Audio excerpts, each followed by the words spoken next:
Like in this case, Dr. Atkins' New Diet Revolution was 4 phases, including maintenance.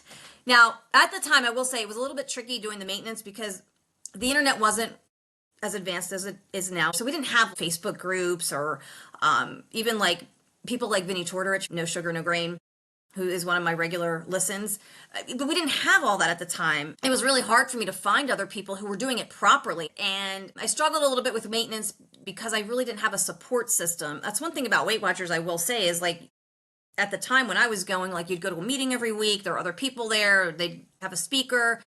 And it was it was more of a community type of feel. When you do something like this on your own, it's a little bit harder to find people, especially when you're doing low carb. But it did kind of go through a resurgence, as I recall, like in the late 90s, early 2000s, of people doing Atkins, but not really doing it correctly. So I was like, well, I'm going to do this the right way. And then I started losing weight and felt great.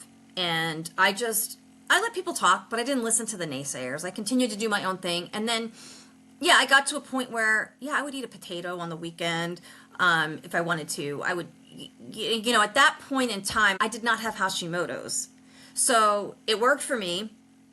Also, this is another hugely important point. I had always been told that type 2 diabetes runs in my family, and it kind of always hung over me like some kind of genetic sentence that I may or may not be able to avoid, even though in my head, I remember my grandmother, like she died when I was 6, but I do remember being little and watching her take needles. And I was like, that's not for me. Like, this is not going to happen for me. I don't care if I'm part of this family. I'm not getting diabetes. I didn't know the difference between type 2 and type 1 at that time. I did have a friend in school that I was very close to. She was one of my best friends who I think they called it juvenile diabetes at the time. And that's what people now call type 1, where it's an autoimmune condition where the pancreas stops secreting insulin, which we all need to survive. She, I believe, was really sick and in the hospital for a long time. I think when we were in first grade. Anyway, thank God she survived. And I would go with her when she came back to school. Like she would have to have a snack in the morning, like when we had our first recess. But it was like orange juice, crackers, like nobody was doing low carb. Okay, so, and then she would have to take her insulin. I didn't know any better at the time.